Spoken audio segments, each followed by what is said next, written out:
Hey guys, good morning. Hey, dealing with a few pages today, but really the bulk of what we're going to learn today is a continuation from yesterday about how ecosystems can change. What we want to try to avoid is adding animals to that extinct or endangered list there, right? And we talked a lot about yesterday how natural disasters can change an ecosystem, fires, tornadoes, hurricanes.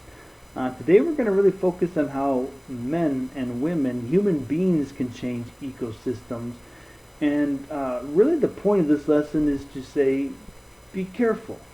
Be careful. Because what you do and the decisions you make can really change an ecosystem. Uh, if you want to help, it can help for the better. If we want to do some of the things we're going to talk about, they can really kind of harm ecosystems. And I think that if we are good stewards, I think we'd want to try to take care of the ecosystems that God gave us. I am not saying it is wrong to build roads and houses and things like that. That's perfectly fine, and of course we need that as human beings, but I do think we need to understand that we could drastically alter and change ecosystems, so we need to at least think and plan well and wisely. Here's your assignment. Um, I have the page numbers written right here for you in case you don't have it. I'm going to be honest with you, number 5, that's one that's not going to be in the video. That's one you're going to have to look at pages 128 and 129 for. So make sure you do that and you have your book with you.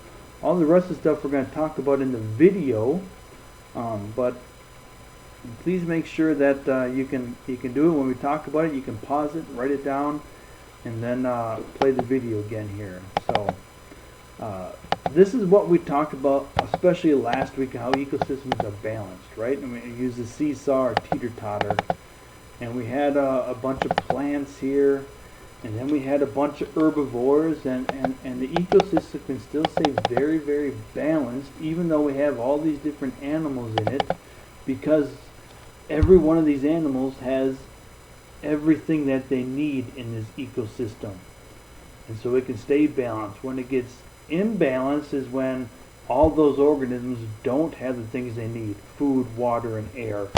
And people can do that by building subdivisions. You can imagine where every single house is now, there used to be just land and ecosystems. Now again, let me go back to my point. I'm not against people building subdivisions and houses and roads. That's perfectly fine.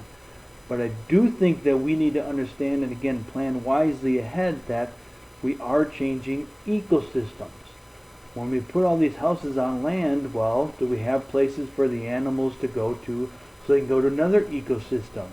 Now, that ecosystem that we're moving all these animals, does that make it really imbalanced, or can we still help to keep it balanced? Another way, as you can see here in this next video, farming and roads, right? Again, is farming bad? Building roads bad? Absolutely not. It's perfectly fine, but we also need to plan ahead and be wise about saying, are we going to really imbalance ecosystems and cause harm? Then I think we need to rethink things or figure out ways to keep the ecosystem balanced. This is a river. As you guys know, rivers flow into lakes, rivers flow into oceans, rivers flow into usually bigger bodies of water. And if we're just dumping a bunch of garbage on oil and nasty stuff in our rivers, that's going to completely change the river ecosystem with all the fish and all the ducks and all the birds and all the other different kind of algae and plants that need this water to survive, because they're going to be drinking this water, and they're drinking oil water is really going to hurt them and kill them. So not only are we destroying this river ecosystem, but we're destroying the ecosystem for the lake or the ocean that it flows into. Something to think about. Again, please let me reiterate, I'm not against factories and I'm not against manufacturing, because we need all that stuff as human beings. But the air pollution that it can create, I think we need to think of ways to clean that up and to make sure that it's not polluting all the air, because if all this air goes and goes to a certain spot, much like our forest fires around here, we can see that that smoke really comes and settles in the valleys. And if this is air pollution, and that polluted air goes and settles in a certain valley, well, all the air that every single one of those animals and plants are breathing is not healthy air, is not good air, and it's going to start hurting and possibly killing certain animals and organisms, thereby changing ecosystems. That can really change the balance. This is an example of smog. It's not smoke, it's not fog, it's smog. And smoke can usually be, and fog usually comes from natural things, right? A lightning strike starts a fire and there's smoke. Fog is literally a cloud in the air.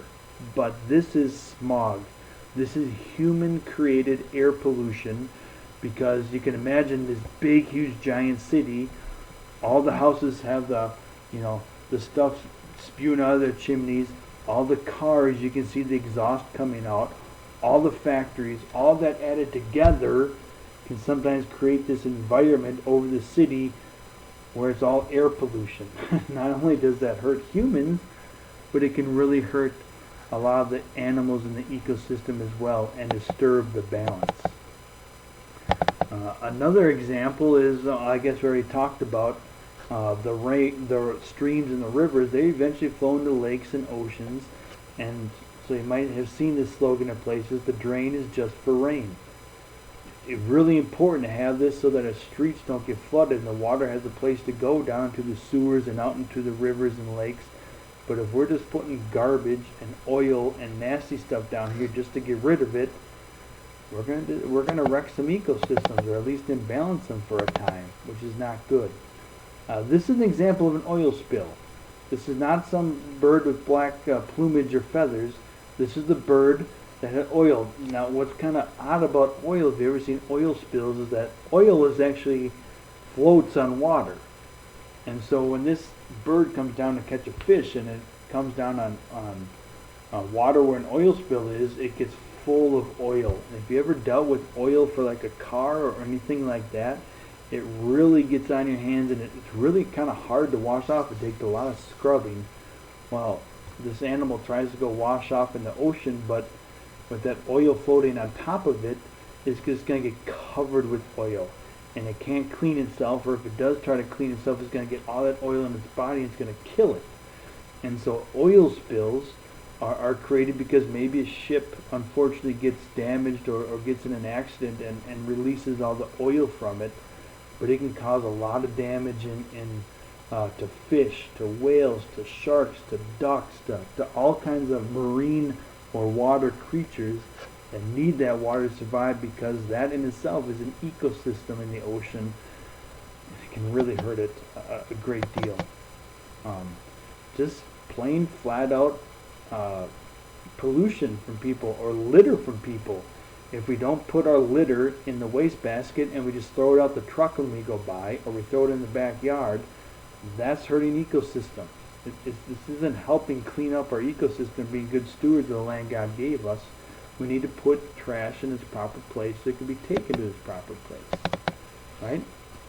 Again, please help me understand here, I am not against mining.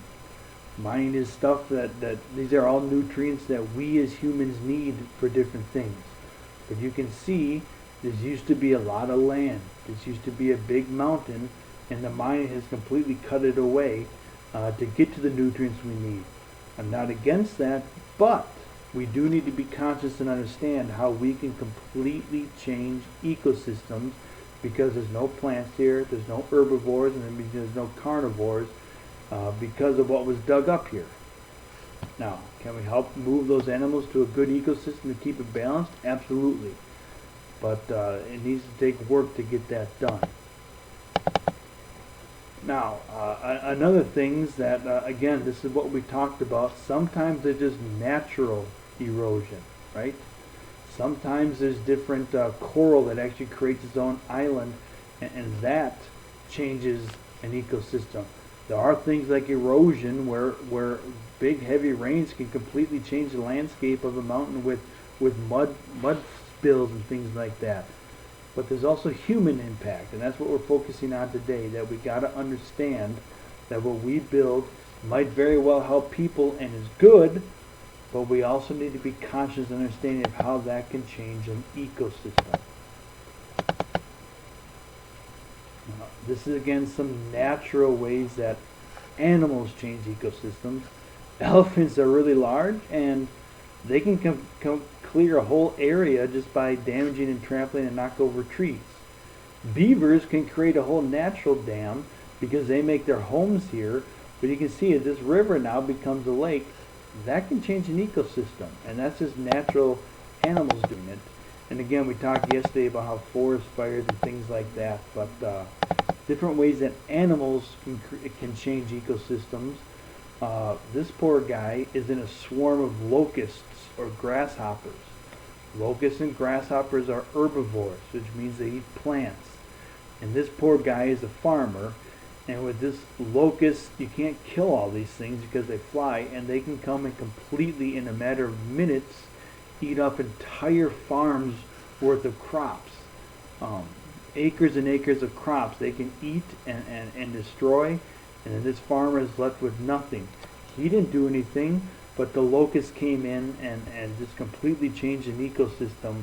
And again, not just on farms, but forests and things like that. They just completely take out all the plants, which means all the herbivores got to find other food, which means all the carnivores got to follow the herbivores, and it can completely change an ecosystem.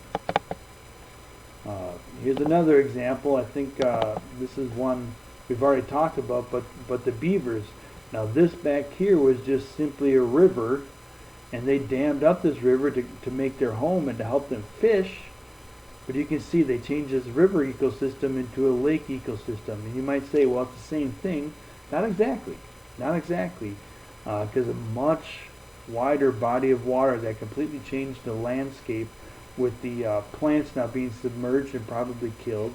And a lot more different animal activity, a lake ecosystem than a river ecosystem.